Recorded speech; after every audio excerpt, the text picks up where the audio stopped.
this video, we'll see how to identify the axillary artery and the branches given by the axillary artery. Reflect the pectoralis minor downwards. The first structure we see here, this is the axillary vein. Reflect it downwards.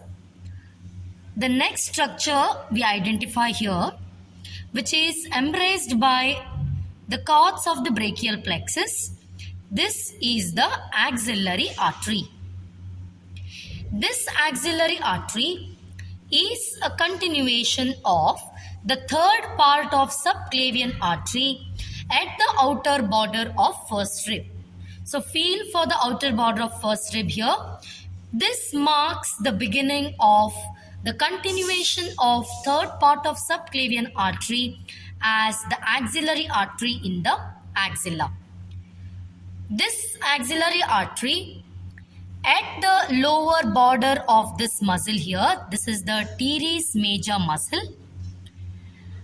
At the lower border of teres major muscle, the axillary artery continues downwards in the arm as the brachial artery.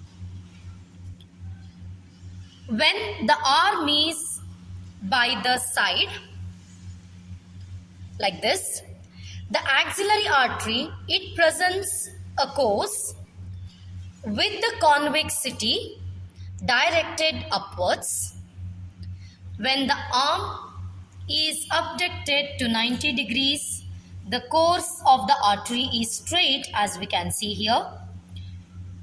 When the arm shows the overhead abduction, the artery presents a concavity that is directed upwards. Always, this axillary artery is accompanied inferomedially by the axillary vein. Now coming to the division of the axillary artery, we'll put back the pectoralis minor muscle. So this pectoralis minor muscle, it divides the course of the axillary artery into three parts. The first part of the axillary artery, it lies proximal to the muscle. This is the artery there.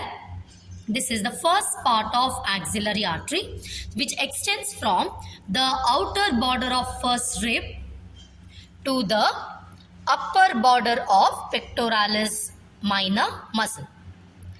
The second part of the axillary artery is this, which lies exactly behind the pectoralis minor muscle.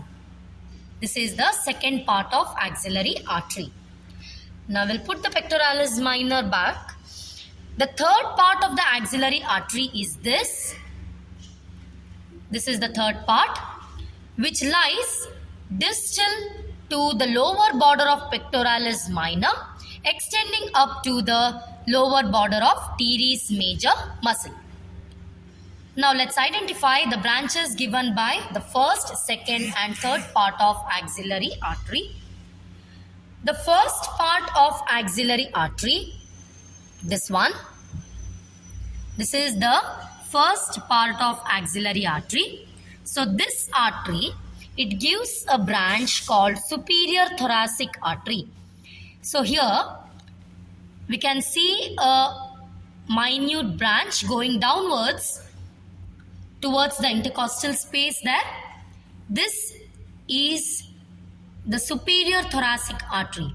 So course wise, it runs along the upper border of this muscle pectoralis minor, and as it reaches the thoracic wall, it anastomoses with the upper intercostal artery and the branch given by internal thoracic artery. So this is superior thoracic artery. Now the branch given by the second part of axillary artery. This is the thoracoacromial artery. So this thoracoacromial artery, it pierces the clavipectoral fascia and immediately it divides into 4 branches. One branch goes to the deltoid muscle. So this is the deltoid branch. One more branch, it goes to the pectoralis major muscle, so it's called pectoral branch. And the other 2 branches are the clavicular branch and the acromion branch. So the 4 branches given by the thoracoacromion artery after it pierces the clavipectoral fascia are deltoid, pectoral, clavicular and the acromion branches. The next branch given by the second part of axillary artery is this one. This is the lateral thoracic artery. So as you can see, this lateral thoracic artery, it runs along the lower border of pectoralis minor muscle. So this is the lower border of pectoralis minor, and you can just see the artery here. It runs downwards along the lower border of pectoralis minor to reach the lateral part of thoracic wall.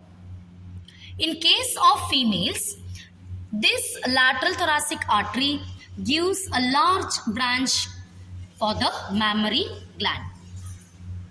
Now coming to the third part of axillary artery.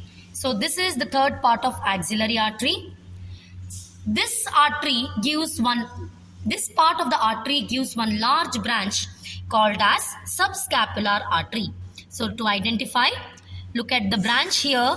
This is the subscapular artery. So how to identify this artery now? To identify this artery, always remember it runs across the subscapularis muscle. So this muscle we appreciate. This is the subscapularis muscle that forms the posterior wall of axilla.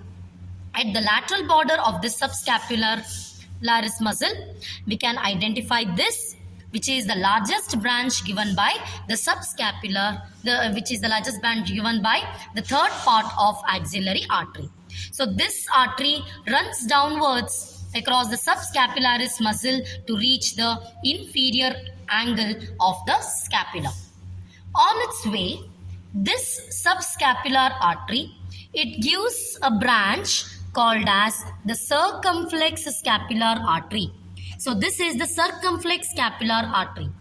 So this winds around the lateral border of the scapula to reach the infraspinous and the supraspinous fossae and takes part in the scapular anastomosis. So this is the largest branch, subscapular artery, branch given by the third part of axillary artery. On its way downwards, we can see it gives the circumflex scapular artery. This is the circumflex scapular artery. So this winds around the lateral border of the scapula to reach the infraspinous and the supraspinous fossae and takes part in the scapular anastomosis. So this is the largest branch, subscapular artery, branch given by the third part of axillary artery. On its way downwards, we can see it gives the circumflex scapular artery. This is the circumflex scapular artery. Now the last 2 branches given by the third part of axillary artery. To identify that, slightly retract these vessels medially. There we can see 2 branches that encircles the surgical neck of humerus. The tiny branch here, what you identify, this is the anterior circumflex humoral artery. Then just posterior to it, we can identify this is the posterior circumflex humoral artery. I'll just reflect this anterior downwards. Yes, so you can see a vessel that is peeping from behind the anterior circumflex. This will be the posterior circumflex humoral artery. Always remember, this posterior circumflex humoral artery is accompanied by the axillary nerve. So this is the axillary nerve. This axillary nerve accompanies the posterior circumflex humoral artery here. So anterior is this one. Yeah, now we can see the posterior circumflex humoral artery. I am holding the anterior one. This is the posterior circumflex humoral artery, which is accompanied by the axillary artery in the lower plane. So these are the branches given by the third part of axillary artery. In this demonstration video, I am going to show the cords of brachial plexus and the branches of the brachial plexus. About the roots, trunks, division, I have already covered it in the lecture video. Since in the axilla we can't see those structures, I'll be directly starting with the cords of brachial plexus. To identify, this is the first part of axillary artery that lies proximal to the pectoralis major muscle. This is the pectoralis major, I'm reflecting it. So the part proximal to that is the first part of axillary artery. Now the cords of brachial plexus are arranged in relation with the first part of axillary artery as this cord is the lateral cord of brachial plexus, which lies lateral to the first part of axillary artery. Just behind that, the cord what we see here is the posterior cord of brachial plexus. So the two cords, the lateral cord and the posterior cord of brachial plexus, both these cords lie lateral to the first part of axillary artery. When I reflect the first part of axillary artery like this, you can see one more cord of brachial plexus. That means the medial cord of brachial plexus lie behind or posterior to the first part of axillary artery. So this is the medial cord. As the cords come down, the cords are according to its name with relation to the second part of axillary artery. That means the lateral cord is present lateral to the axillary artery second part. The posterior cord is present posterior to the axillary artery. And the medial cord comes medial to the axillary artery. So the relations of these cords with the second and third part are lateral cord is lying lateral to the axillary artery, posterior cord is lying behind the axillary artery, and the medial cord is lying medial to the second and third part of axillary artery. Now coming to the branches given by the lateral cord of brachial plexus. Now let's identify. This is the lateral cord of brachial plexus. From this lateral cord of brachial plexus, there are three branches. The small branch you identify here, this is the first branch given by the lateral cord, and this is the lateral pectoral nerve. This nerve pierces the clavipectoral fascia and supplies both pectoralis major and the minor muscles. So this is lateral pectoral nerve. Next, we can identify the musculocutaneous nerve. Again, identify this is the lateral cord. From this lateral cord, we are seeing the musculocutaneous nerve, this one. So this nerve pierces the coracobrachialis muscle here. This is how we have to identify the musculocutaneous nerve branch given by the lateral cord of brachial plexus that is piercing the musculocutaneous nerve and then runs between the coracobrachialis and biceps. So this will be the musculocutaneous nerve. The next branch given by the lateral cord is the lateral root of median nerve. So the structure I am holding is the median nerve here. Median nerve is formed by the union of two roots, lateral and medial root. So this root is the lateral root of the median nerve, which is contributed by the lateral cord of brachial plexus. So in the forceps, what I am holding is the lateral cord of brachial plexus. Next, moving on to the medial cord of brachial plexus. So this will be the medial cord. This is the medial cord of brachial plexus. Let's identify the branches. The medial cutaneous nerve of arm. So this slender branch, what we see is the medial cutaneous nerve of the arm. Just behind that, one more slender branch we identify. This is the medial cutaneous nerve of the forearm. Behind the medial cutaneous nerve of forearm, comparatively larger branch, this is the ulnar nerve. And this ulnar nerve, as it descends to the distal part of the forearm, distal part of the arm, it pierces the medial intermuscular septum. So this is the ulnar nerve. Medial cutaneous nerve of arm, medial cutaneous nerve of forearm. Behind that only we can identify the ulnar nerve. This is the ulnar nerve what I am holding in the forceps. Now one more branch given by this cord, that is medial cord, is the medial root of median nerve. Again, see, this is the medial root of median nerve. Look at the formation of the median nerve here. This is the lateral root, which is the contribution of the lateral cord, and this is the medial root, which is the contribution of the medial cord of brachial plexus. Next, moving on to the posterior cord of brachial plexus.